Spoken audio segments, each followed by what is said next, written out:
लोकसभा निवडणुकीत कोल्हापूर लोकसभा मतदारसंघाची सध्या जोरदार चर्चा सुरू आहे। महाविकास आघाडीकडून इथे शाहू महाराज छत्रपती रिंगणात उतरणार असं बोललं जात आहे, पण ते लोकसभेसाठी मैदानात नेमकं कोणत्या पक्षाकडून उतरणार असा सवाल आता उपस्थित झालाय।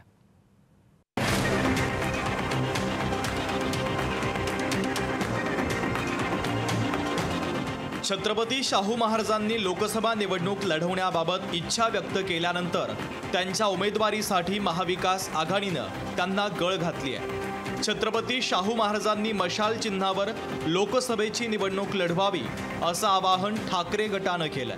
छत्रपतींशी आमची अद्याप चर्चा झालेली नाही। कदाचित मी स्वतः जाऊन कोल्हापुरात त्यांच्याशी चर्चा करेन। जर छत्रपतींनी हाती मशाल धरली तर आम्हाला आनंदच आहे, महाराष्ट्र उजळून निघेल।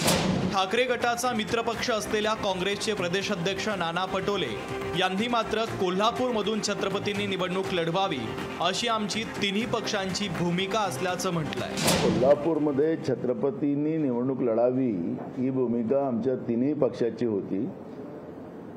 छत्रपतींना कुठल्या तिकीटवर लढायचं हे त्यांनी ठरवायचं, छत्रपतींनी ठरवायचं आणि छत्रपतींनी जी ठरवलं ती जागा ही आघाडी म्हणून आम्ही सगळ्यांनी निर्णय करायचा अशा पद्धतीचा त्याच्यामध्ये निर्णय झालेला आहे। महाविकास आघाडीतील नेते छत्रपती घराण्यात आग लावण्याचं काम करत असल्याचं आमदार नितेश राणे यांनी म्हटलंय।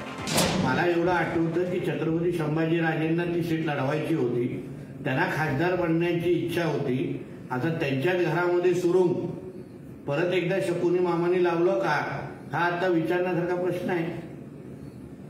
ह्या सगळ्याबद्दल छत्रपती संभाजी महाराजांची भूमिका काय याबद्दल थोडा विचार करायला पाहिजे। दुसरीकडे राष्ट्रवादी अजित पवार गटाचे मंत्री आणि कोल्हापुरातील मोठे नेते हसन मुश्रीफ यांनी पुन्हा एकदा शाहू छत्रपतींना निवडणूक न लढवण्याची विनंती केली आहे। छत्रपती शाहू महाराजांचा विषय असेल तर मी त्यांना विनंती केलेली आहे की तुम्ही आदर्श आमचे स्थान आहात, कृपया ही निवडणूक आपण लढवू नये असं आम्ही विनंती केलेली आहे आणि जनतेची तशी इच्छा आहे असं मी सांगण्याचा प्रयत्न केलेला आहे। शाहू महाराजांनी महाविकास आघाडीकडून उमेदवारी स्वीकारल्यास कोल्हापुरात महाविकास आघाडीला तगडा उमेदवार लाभणार आहे। शाहू महाराज लोकसभेसाठी ठाकरे गटाची मशाल हाती घेतात का याबाबत उत्सुकता निर्माण झाली आहे। सतेज औंधकर सह ब्युरो रिपोर्ट, लोकशाही मराठी।